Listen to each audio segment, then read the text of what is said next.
하나님께 다시 한번 영광의 박수 올려드리겠습니다. 아멘. 김한효 집사님 단에 쓴 지가 두 번째죠. 우리 코로나 시절 어려울 때 또 함께 와서 큰 은혜의 일들 나누어 주셔서 너무 감사합니다. 우리 감사의 박수, 격려의 박수로 감사합니다. 거기 계속 앉아서 예배 드렸으면 좋겠어요. 김남정 집사 우리 교회 성도 되길 주님의 이름으로 축원합니다. 자, 오늘 선교 헌신 주일 예배로 하나님 앞에 예배하고 있습니다. 여러분 마음 가운데 하나님의 크신 은혜가 함께하길 주님의 이름으로 축원합니다. 잠깐 기도하겠습니다. 아버지 하나님, 오늘도 우리와 함께 하시니 감사합니다. 선교 헌신 주일로 모였기에 주님의 크신 은혜 안에 보냄받는 자의 사명을 받기 원합니다. 큰 은혜의 말씀 깨닫게 하여 주시고 또 성령의 충만함으로 인도하여 주시옵소서. 감사드리며 예수님의 이름으로 기도드립니다. 아멘. 성도 여러분, 우리가 어떻게 구원을 받지요? 본문 13절에 보면 누구든지 주의 이름을 부르는 자는 구원을 받으리라. 예수님으로 인하여 구원을 얻습니다. 예수님만으로 구원을 받는다는 거죠. 예수님의 은혜 안에서 택함을 받고 하나님 부르심을 얻어 예수의 십자가 공로로 인하여 우리는 구원을 받았습니다. 할렐루야. 그런데 오늘 말씀은 여기에 더해서 다른 한 가지가 더 필요하다고 이야기합니다. 그건 구원에 필요한 일이 아니라 구원이 우리에게 주어지는 그 기회의 가능성을 과연 무엇으로 얻게 되느냐, 이런 이야기죠. 오늘 본문은 우리가 구원을 받기 위해서 우리에게 예수님에 대해서 알려주는 자가 필요하다, 이렇게 말하고 있습니다. 본문 14절 15절 한번 다시 한번 보세요. 제가 읽어드릴게요. 자막하기가 좀 어려워서 제가만 읽어드릴게요. 그런즉 그들이 믿지 아니하는 자를 어찌 부르리요? 듣지도 못한 이를 어찌 믿으리요? 전파하는 자가 없이 어찌 들으리요?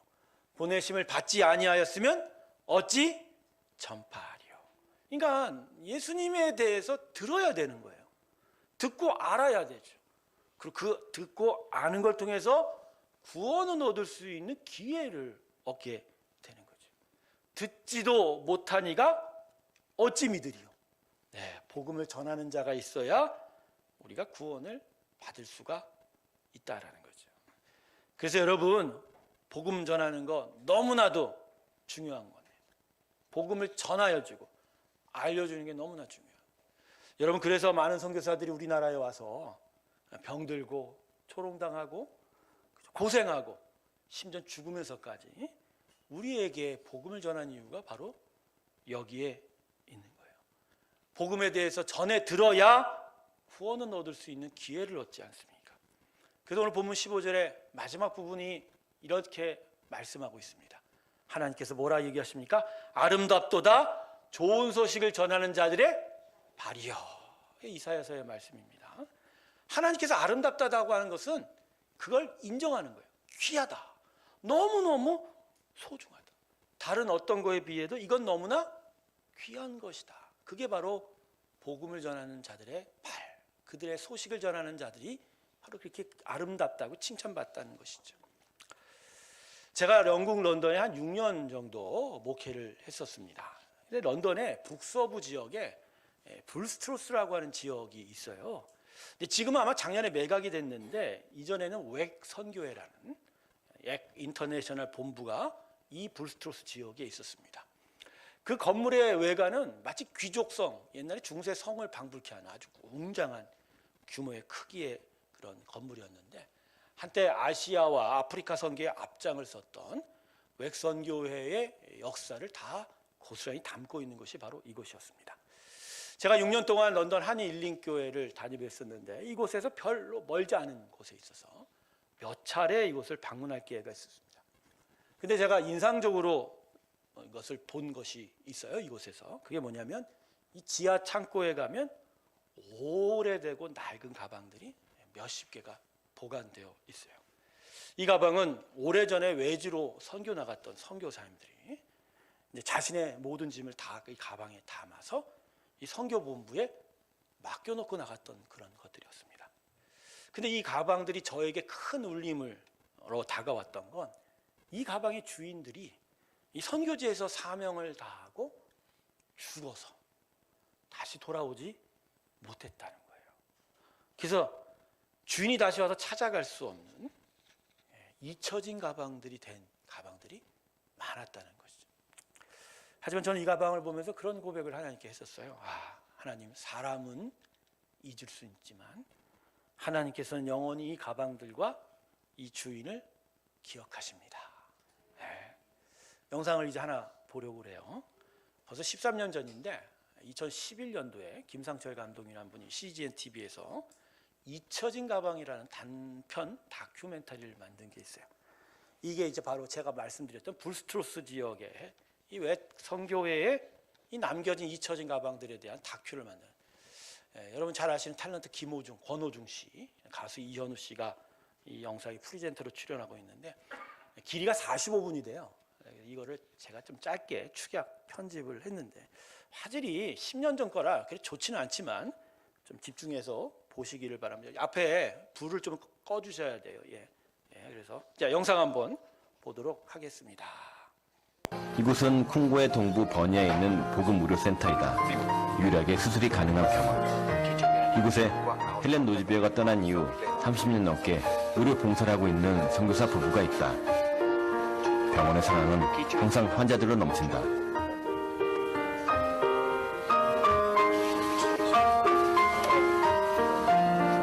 필립 우드 선교사는 이미 70이 넘었지만 여전히 활동적으로 자신에게 주어진 일을 감당하고 있다.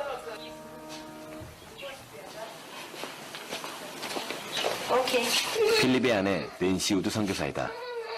캐나다에서 가정의학을 전공한 낸시는 이 지역 여성들과 아이들에게 꼭 필요하다. 버니아에서 응급치료가 가능한 병원이기에 병자들은 대부분 이곳으로 온다. 외과 의사는 단 한 명. 필립만이 수술이 가능한데 하루 평균 10회의 수술을 하고 있다. Well, I've been here a long time. I haven't got an accurate count of exactly how many I have major operations I have done here. But back at Nyankundi, we kept a register, and I was up to well over 8,000 at Nyankundi, not counting all the operations that I do in satellite hospitals. So it's many thousand of major operations.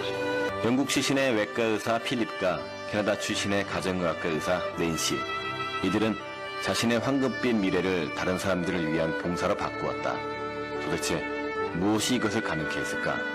In the summer of 1968, I only had a 10-day visit here, and I felt that it was worth coming back again, and so I asked if I could come back in 1970 for an elective in my final year of medical school, and Dr. Helen Roseveare said, yes, nobody ever comes to visit us in Congo. So that's when I came back for the second time. And then I had opportunity to share this with Philip, and we agreed that God wanted us to come together. 콩고에는 많은 교회가 있지만 그리스도인들의 삶에 대한 훈련과 교육이 부족하다. 그래서 필립은 학교를 통해 미술과 신앙을 가르치고 있다.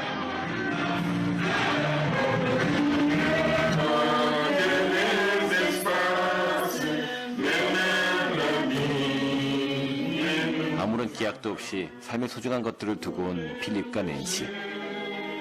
38년 전 두고 온 그들의 가방은 영국 브리스톨대의 지하 창고에 있다고 한다. 우리는 그 가방을 열어볼 수 있는 허락을 받게 되었다.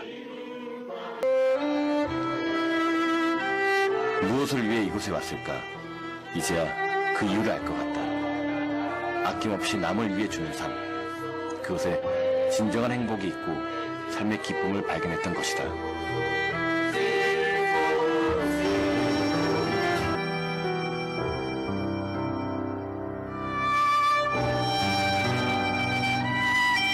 콩고의 버니아에서 의료 선교를 하고 있는 필립 우드의 가방을 보기 위하여 지하 창고로 들어왔다.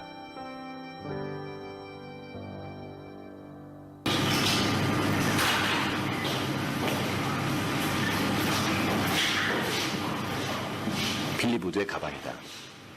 우리는 38년 만에 가방을 열어볼 수 있었다.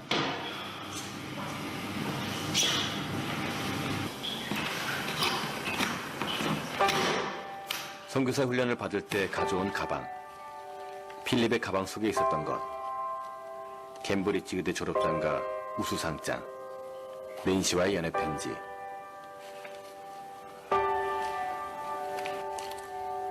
아프리카 전통부. 필립은 이 가방을 들고 선교단체에 들어갔다. 어떻게 살아야 가치 있는 삶인지 알고 있었고 가슴에 담고 있었다. 그리고 주인이 선교지로 떠났지만 이 가방은 처음 마음인 사명이라는 짐을 그대로 간직하고 있었다. 선교사가 되기로했을 때의 다짐과 열정이 담겨 있었고 자신의 사명과 목적을 위해 내려놓아야 할 것들이 들어있었다. 그리고 그것은 하나님의 선택에 대한 필립과 낸시의 선택이었다. 나에게도 가방은 있다. 우리에게도 필립과 낸시와 같은, 헬렌 노즈비어와 아에사 아다와 같은 사명이라는 가방이 있다. 만약 그리스도인으로서의 사명을 잊고 있다면 우리의 잊혀진 가방은 지금 어디에 있을까?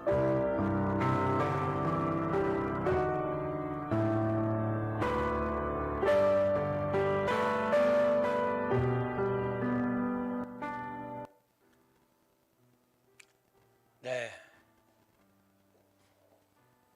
예, 영상 잘 보셨나요? 예, 다 불 켜시죠? 예, 예. 앞에 것도 다 켜셨으면 좋겠습니다. 저 필립 우드 박사 선교사 부부가 벌써 11년 전에 찍은 영상이니까 지금 나이가 벌써 80이 넘으셨네요. 저분들이 지금 과연 어디 계실까요? 추소문을 해봤는데 제가 진짜 추소문을 해봤는데 어디 계신지 모르겠더라고요. 아마도 영국에 다시 오지 않았을까. 왜냐하면 콩고가 내전이 계속 벌어지고 있는 데라 안전이 확보가 되지 않았던 그런 곳이죠. 제가 그 웩성교회 그 지하에 갔을 때 수많은 그 먼지 뽀얀 그 잊혀진 가방들, 그러나 그 가방 안에는 자신의 인생을 하나님께 드렸던 그 모든 믿음의 고백들이 담겨져 있고, 그러나 그 가방을 뒤로하고 선교지로 나갔던 그들의 그 발걸음, 하나님 바로 오늘 본문에서 말씀하셨던 아름다운 발걸음이었다. 근데 여러분, 한국에도 이와 같은 아름다운 발걸음들이 또 있었습니다. 교회 역사, 세계 교회 역사에서 한국처럼 단기간 내에 복음이 널리 퍼지고 교회가 세워진 역사가 흔치 않습니다. 사실 한국이 유일하다 그렇게 볼 수 있는데요. 이런 한국 교회 이런 복음 성장은 한국 민족을 사랑해서 목숨을 걸고 한국 땅에 들어왔던 선교사들의 발걸음 때문이기도 하죠. 그들 중에 일부가 목숨을 걸었던 이 땅을 너무 사랑하고 한국 사람을 너무 사랑하기에 이 땅에 묻히기를 원했고 지금 양화진 선교사 묘원에 묻혀 있기도 합니다. 하지만 이들 선교사들보다 더 중요한 요인 하나가 따로 있습니다. 그건 바로 권서인이라는 사람들의 전도 활동입니다. 권서인, 서적을 전하고 권하여 주는 사람, 사실 성경을 전해 주는 사람입니다. 무보수로 어깨에 보찜을 메고 그 보찜에는 단편 성경들, 쪽복음들과 여러 전도책자들이 담겨 있어서 전국 방방곡곡을 하려며 그것을 전하고 나누어 줬고 복음을 전했던 자들의 이 일들. 여러분, 한국은 세계 선교 역사에서도 아주 독특한 특징을 가진 나라예요. 이 뭐냐? 외국 선교사가 이 땅에 들어오기 전에 이미 한국 민족은 자신의 언어로 번역이 된 성경을 가지고 있었다는 거예요. 보통 세계 교회 역사는 선교사가 들어가고 그들에 의해서 선교가 되고 또 복음이 그들의 언어로 번역되어지는 단계를 봤는데 우리는 선교사가 먼저가 아니에요. 말씀이 먼저 들어와 있었습니다. 개신교 선교 목사의 첫 번째로 한국 땅을 밟았던 언더우드 목사가 이 땅에 먼저 들어오고 나서 놀랬던 게 그겁니다. 선교 보고한 게 그래요. 미국의 선교부에 보고했던 게. 이 땅은 우리가 들어오기를 준비했던 곳이다. 이미 말씀이 들어와 있었다. 1882년 만주에 스코틀랜드 선교사 로스가 중국 선교를 해서 왔다가 한국 사람들을 만나게 되고 그리고 한국 사람들의 언어로 성경 번역에 착수하기 시작합니다. 1882년에 한국 최초로 요한복음과 누가복음이 번역이 되기 시작합니다. 그런데 이 번역된 이 복음을, 딱 권짜리 단권 복음을 그해 10월 달에 서상윤이라는 나중에 목사님이 됩니다만 이 권서인 서상윤에게 500권의 쪽복음을 전해줍니다.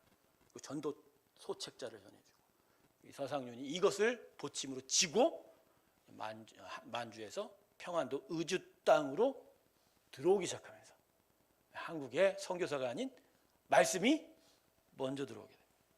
이때 또 수많은 권서인들을 통해 한국 땅에 성경이 널리 퍼지기 시작했다는 거죠. 사진 한번 볼까요? 몇 장을 한번 제가 보였는데 저건 아마 1930년대 사진인 것 같아요. 희미하게 보이지만 저분이 권서인입니다. 저 뒤에 보침이 있거든요. 쪽복음이라는 성경책을 그에 담고 저렇게 손에 복음을 들고 전도하러 다니는 책을. 그다음 페이지 볼까요? 예, 이 사람은 이제 권서인이 어떤 사람에게 지금 복음을 전하고 있는 거예요. 성경을 나눠주면서 복음을 지금 설교하고 있는 거죠. 자, 그다음 페이지 한번 볼까요? 네, 보침으로도 안 되니까 수레를 끌고 다닙니다. 수레에다 복음을 담고 복음 전하러 다니는 저런 분들. 네, 마지막 사진 한 장 볼까요? 예, 이 가정에 들어가서 복음을 전하고 성경을 나누어주는 이 권서인들. 한국 초기 교회 역사와 선교 초기에 이 황무지 같은 시기이지 않겠습니까? 온갖 시련과 모진 풍상을 온몸으로 감당하면서 성경을 나누어주고 복음을 전했던 이들의 이 발걸음. 오늘 하나님의 말씀이 우리에게 말하는 아름다운 발걸음입니다. 할렐루야. 바로 이들이 있었기에 한국 땅 세계교회 역사상 전무후무하게 아주 단기간 빠른 기간 내에 교회가 세워지고 크게 자랄 수 있게 되었다. 분명 저 권서인들의 전도의 발걸음은 한국교회 설립의 모태이자 성장의 자양분이었을 것이고 정말 하나님이 기억하시는 칭찬하는 아름다운 발걸음이었다. 할렐루야. 성도 여러분, 하나님께서는 그 무엇보다 복음을 전하는 자와 그 발걸음을 귀하게 여기십니다. 귀하게 여기세요. 여러분, 우리가 누구이죠? 우리가 누구입니까? 우리는 하나님의 구원의 은혜를 받고 이제 하나님의 구원의 복음을 전하는 사명자로 새롭게 세워진 겁니다. 구원의 은혜가 우리에게 들어와 하나님의 부르심 받은 자로 세워졌다면 이제 그 부르심은 우리로 하여금 세상의 복음을 전하는 자로 또 불러가게 된다는 것이죠. 마가복음 말씀 한번 볼까요? 16장 15절의 말씀. 우리 같이 읽을까요? 시작. 또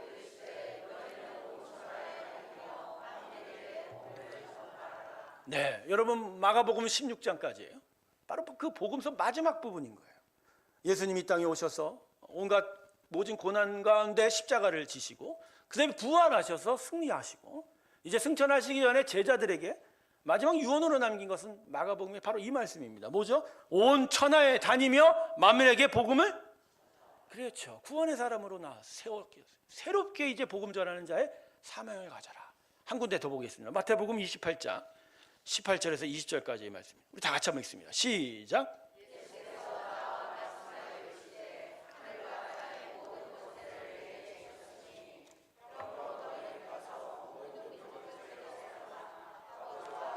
성령의 이름으로 세례를 베푸고 내가 너희에게 분부한 모든 것을 가르쳐 지키게 하라.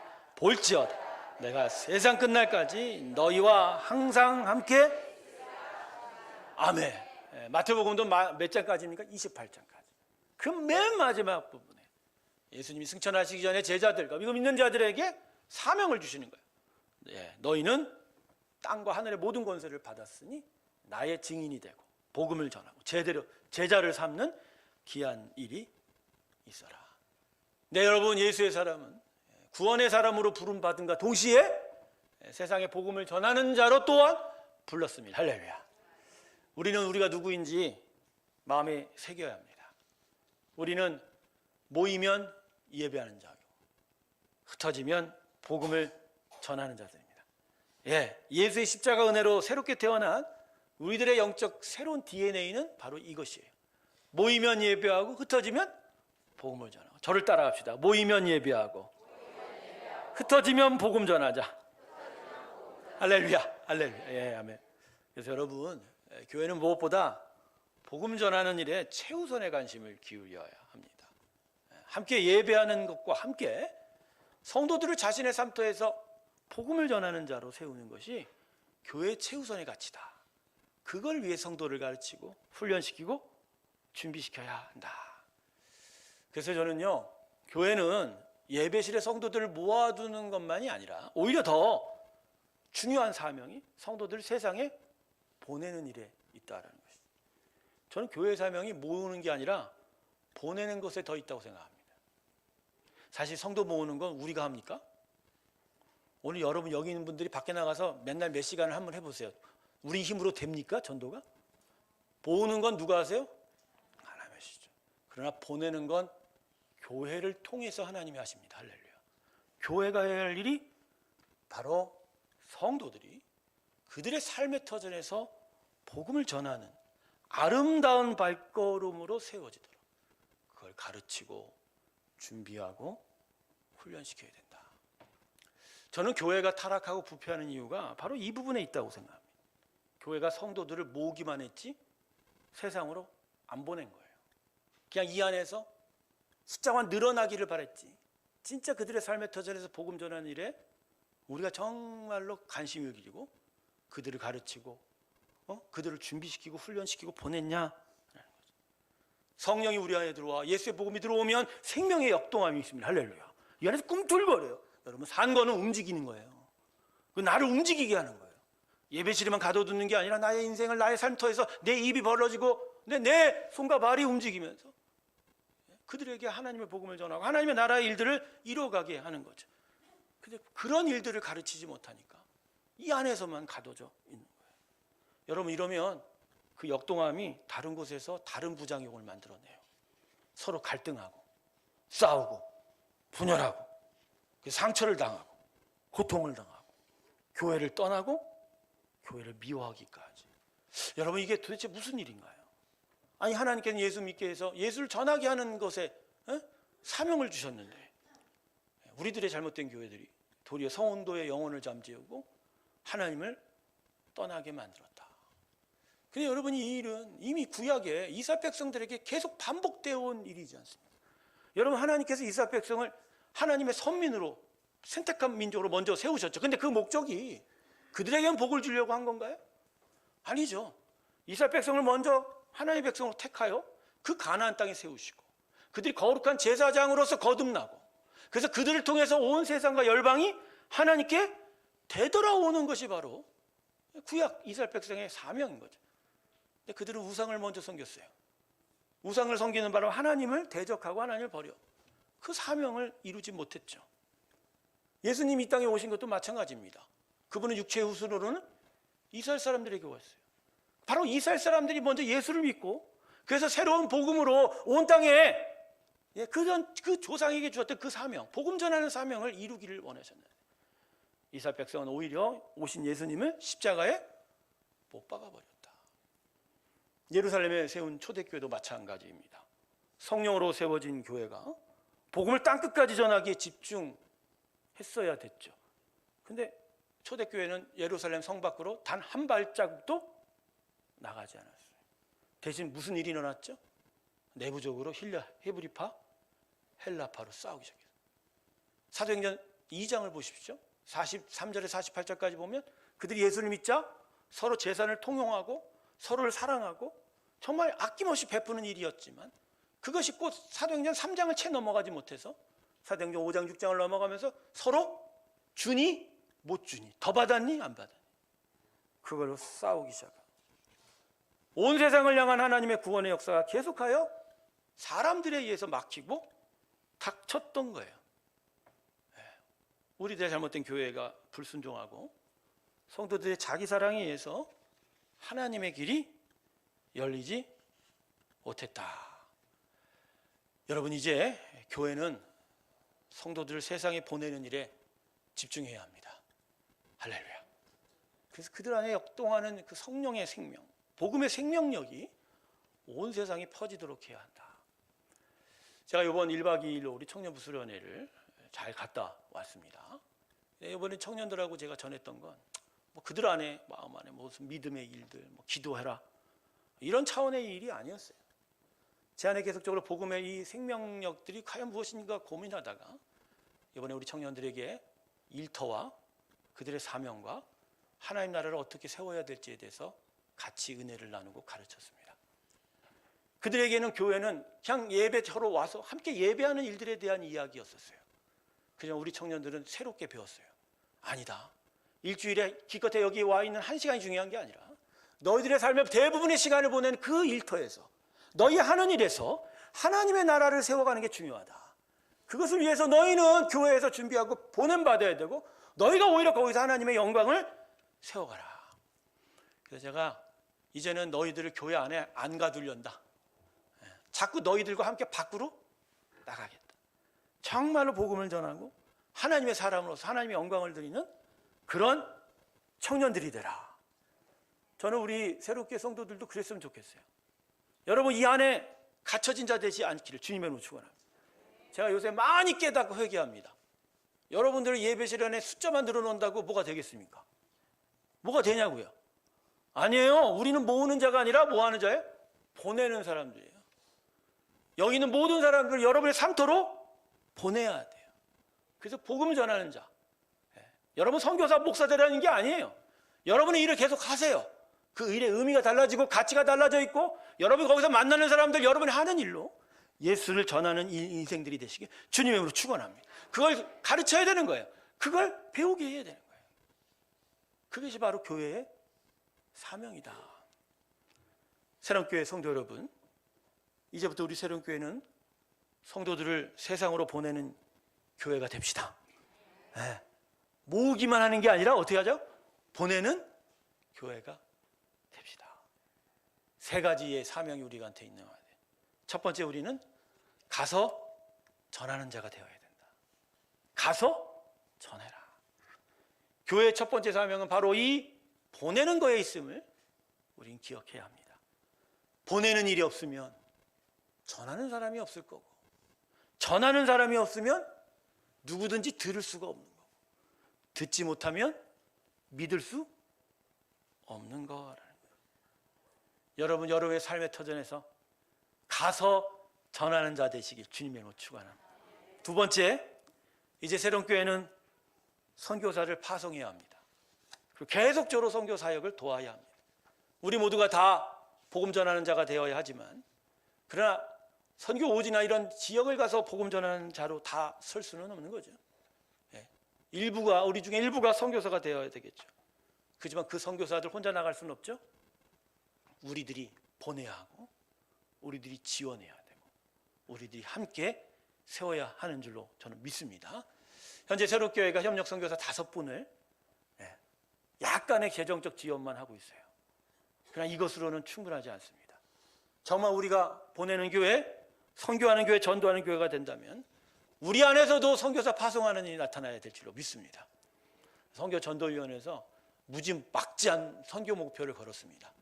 12명의 선교사 파송, 12개의 교회를 세우는 하나님의 기뻐하는 교회 되죠. 할렐루야. 속으로 그럴 거예요. 그게 될라나? 될라는 사람은 안 돼요. 된다고 믿는 자에게 되는 줄로 믿습니다. 새롭게 이제 선교사 파송하는 교회가 되어야 된다. 세 번째, 어려운 교회들, 농어촌의 교회들, 지역의 어려운 교회를 돕는 일에 이제 우리 함께 해야 된다. 이번에 남성교회들이 그런 목표를 세웠어요. 그냥 모여서 밥 먹는 일이 아니라 이제는 어려운 교회를 가서 전에 한번 했었던 것처럼 교회도 고쳐주고 봉사도 하고, 저는 국내 선교도 더 시급한 걸로 저는 생각합니다. 공간위원회 모임을 계속 하다 보니까 우리 성도들한테 계속 공간위원회를 통해서 주는 하나님의 메시지가 그겁니다. 함께 살아야 우리도 한다. 우제까지 우리는 교회 부흥을 어떻게 생각했어요? 우리만 사람 숫자 늘어나고 헌금 많이 걷고 교회 건물 지면 부흥하는 줄 알았죠. No, 안 돼요. 될 수도 없어요. 한국 교회가 지금 우하향하고 있어요. 여러분 10년 후에 350만입니다. 지금 700만이나. 우리 주변에 교회가 없을지도 몰라요. 여러분 그게 무슨 얘기인지 아십니까? 복음의 생태계가 무너지고 있는 거예요. 복음이 들려지지 않는 거예요. 복음에 대한 관심이 없는 거예요. 여러분 지역을 살려야 됩니다. 우리 혼자 살아서 못 돼요. 안 돼요. 함께 사는 교회가 되길 주님의 이름으로 축원합니다. 그러기 위해서는 어려운 교회 도와야 돼요. 함께 일어서야 돼요. 그들과 같이 일어서야 우리도 비로소. 근데 이런 분 말씀하시는 분, 우리도 어려운데 도울 힘이 있냐고. 어렵다고 생각하는 사람 계속 어려울 거예요. 우리 안 어려워요. 저를 보세요. 우리 안 어려워요. 우리 어렵다고 생각하는 사람은 여전히 복음을 자기 소유로 생각하는 사람이에요. 은혜가 나에게 소유되는 거예요. 여러분, 우리 하나님은 그러면 그 소유의 주머니를 헐어버리십니다. 은혜는 소유가 아니에요. 내 안을 관통하는 물줄기예요. 나는 그 물줄기가 통과하는 관이 되어야 되는 거예요. 소유하고 있으면 점점 작아져요. 그러다 막혀요. 오지 않아요. 그러나 그것을 계속 흘려보내면 흘려보낼수록 이 관이 넓어져요. 저는 선교하는 교회 되기를 이런 목적으로 하지 않지만 여러분, 오늘 이 말씀 드릴게요. 선교하고 주께 보내는 교회가 부흥합니다. 할렐루야. 왜 그러실까요? 그분의 입장에서는 맞아요. 당신의 귀한 사명을 이루겠다는데 당신이 아낌없이 보내주고 베풀어 주시고, 근데 그것이 아닌 그저 우리가 있는 거라도 좀 잘 지켜서 어떻게 해보겠다? 여러분, 10년 후에 쪽박찹니다. 지금 그 생각 버리시길 주님으로 축원합니다. 있는 것조차 흘려보내세요. 흘려가면 그 빈 곳을 누가 채우세요? 하나님이 채우세요. 제가 여러분에게 말씀드립니다. 비워야 채워집니다. 더 많이 비워야 더 채워져요. 우리 안에 이 역사들이 생기길 주님의 이름으로 축원. 작년에 제가 임시재직기를 통해서 이제 교회 생존해야 된다고 얘기했습니다. 생존하기 위해서 우리에게 필요한 건 가두어두고 쌓는 일이 아니라 흘려보내고 더 많이 받아가야 돼요. 계속적으로 하나님의 은혜의 일들이 우리 안을 관통하는 일이. 할렐루야. 이걸 위해서 이제 새로운 교회는 체질이 바뀌어야 돼요. 바뀌어야 돼요. 저는 그래서 이제 제가 관심을 갖고 마음을 두는 일은 이 복음 전하는 일이에요. 뭐 교회 안에서 막 이것저것 누군 더 받니, 누군 못 받니, 누구는 뭐 악한, 그럼 싸우세요. 그냥 그거 하세요. 난 관심 없어. 복음 전하는 일이 저의 하나님 저에게 주신 사명. 이것만 생각하면, 제가 보면 청년부 수련회 가서 많이 울었어요. 얼마나 속으로 울고 막. 왜 그런 줄 아세요? 걔들과 붙잡고 뭐 예배 시간에 와라, 기도해라, 이 얘기가 아니라 저들의 삶의 터전에서 하나님 영광을 드리는 자로 새롭게 세워지고, 근데 그 청년들이 거기에 눈을 뜨기 시작했어요. 반응을 하기 시작했어요. 그리고 그들이 저한테 계속 물어봐요. 어떻게 살아야 되나?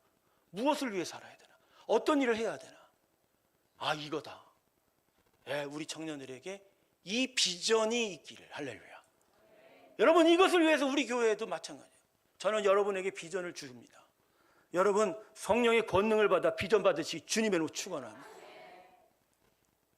젊은이가 꿈을 꿀 것이며 늙은이가 환상을 볼 것이며. 여러분, 우리 70, 80대 우리 노 권사님들, 내가 몸이 약하고 이제 힘든데 내가 뭘 더 이상 할 수 있겠어? 그 생각 버리십시오. 이번에 만약 후쿠오카 가면 후쿠오카에 가시길 주님의 이름으로 축원합니다. 제 마음에 꿈이 생겼어요. 이번 후쿠오카에 전 교인을 다 데려가서 거기서 수련회하고 거기서 집회할 거예요. 갔다가 한 2주 만에 올 거야. 안 오려고 그래. 저는 청년부하고 청소년부 다 데리고 와서 거기서 수련회하고 싶어요. 내가 이번에 가서 그 선교사님이 저하고 친하거든. 교회 예배당을 지금 고치고 있대. 잘 됐다. 제가 몇 주만 빌립시다. 대신 이 성도들 위해 내가 함께 우리가 같이 기도해. 사랑하는 성도 여러분, 복음 들고 밖으로 나가세요. 안에 머물러 있지 마세요. 복음 들고 여러분의 삶터에서 복음의 나라 이루세요. 그게 하나님이 기뻐하시는 하나님의 귀한 일이 되는 줄로 믿습니다. 사랑하는 성도 여러분, 우리 믿음의 백성들이 항상 귀를 기울여야 할 소리가 두 소리가 있어요. 첫 번째 소리는 지옥에서 부르짖는 고통의 소리입니다. 지옥에서 들리는 고통의 소리. 누가복음 16장을 보면 지옥에서 울부짖는 천국에 간 거지, 지옥에 간 부자의 목소리가 있습니다. 그가 지옥불에서 얼마나 고통스럽길래 그가 이렇게 외칩니다. 세상에 남겨진 내 5 형제에게 이 복음을 전해 주십시오. 너무 괴로워 힘듭니다. 예수 믿는 우리에게 바로 이 소리가 들려야 되는 거예요. 이 소리가 들리고 있는 거예요. 그리고 이 소리를 듣고 우리는 세상에 아직도 기회가 있는 자들에게 복음을 전해야 하는 것이죠. 또 하나의 목소리가 있어요. 복음의 불모지에서 부르는 청원의 목소리입니다. 사도행전 16장을 보면 바울의 환상 속에 유럽에서 마게도니아 한 사람이 나타납니다. 그 바울에게 계속하여 손짓하여 이리로 오라 말입니다.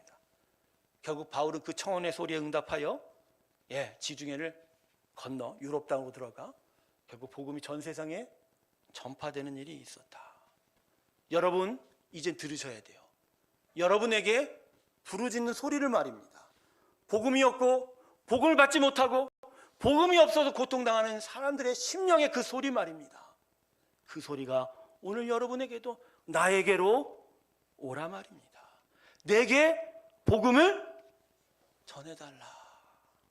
이 음성을 듣고 복음 전파의 사명을 이제 감당해 나가는 저와 여러분 되시길 주님의 이름으로 축원합니다. 말씀을 정리하겠습니다. 저와 여러분 통해서 천국 가게 된 사람이 과연 몇 명이나 될까요? 저와 여러분이 말입니다. 나라는 인생을 통해서 천국으로 간 사람이 몇 명이나 될까? 제게 복음을 전하여 준 자는 제 아내입니다. 제 아내는 그래도 한 사람은 천국 가게 만든 거예요. 근데 이 질문을 쓰면서 나는 그러면 말입니다. 나는 그러면 생각해보니 예배실 안에서 우리 성도들과 씨름했지. 내가 복음을 제대로 전하여 어떤 자를 천국으로 인도했을까? 여러 기억들이 나요. 택시를 타고 갔는데 택시 운전사가 교회를 어떻게 가야 됩니까? 했을 때 가지고 있는 성경을 덥석 전해줬어요. 그 성경 사실 소중한 거예요. 제가 처음 교회 갈 때 명지대학 부속교회 장로님 제 선배 아버지거든요. 내가 지발로 교회를 가겠다고, 사실 아내가 교회 안 가면 막 결혼 안 한다니까 간 건데, 근데 그날 아침 첫 번째 교회 나오는 날 그 성경책을 사주었던 그 성경책. 근데 난 그 성경책을 아낌없이 그 택시 운전사한테 줬어요. 근데 복음을 제대로 전하지 못했나 봐요. 그때 제가 전도사였어요. 과연 지금은 그분이 어디 있을까? 그리고 나서 또 다른 기억을 더듬어 보는 거예요. 우리 교회 건물 관리인이 지금은 안 나가는 가난한 성도입니다. 저번에 자기 발로 찾아오더니 목사님 저도 예수 믿어요. 근데 지금은요, 교회 안 나와요. 나는 이분을 전도해야 되겠어요. 사실 전도는 아니죠. 복음을 전하고 이분이 교회로 오는 일에 내가 정말로 아낌없이 제 삶의 시간들을 드려야 되지 않을까. 사랑하는 성도 여러분, 저와 여러분을 통해서 천국으로 가는 자의 사람이 있었으면 좋겠습니다. 많아졌으면 좋겠습니다. 그 귀한 일들이 우리 가운데 있기 원합니다. 눈을 뜨세요. 여러분 주변에 얼마나 많은 사람들이 굶주린 영혼과 상한 심령으로 살아가는지. 아무리 돈이 많고 권세가 있고 똑똑해도 예수가 없는 그들의 영혼은 구멍난 영혼, 상한 영혼. 우리에게 들리지 않지만 그들의 영혼 속에서 이미 그 상한 마음으로 신음하고 있을 그들이 여러분의 눈에 띄길 주님의 이름으로 축원합니다. 그래서 그런 영혼들을 주께로 인도하는, 하나님이 기뻐하는 아름다운 발걸음 되시길 주님의 이름으로 축원합니다. 기도하겠습니다. 하나님, 저희를 예배실에만 묶어두지 마시고 우리의 삶의 터전에서 복음 전하는 아름다운 발걸음 되게 하여 주시옵소서.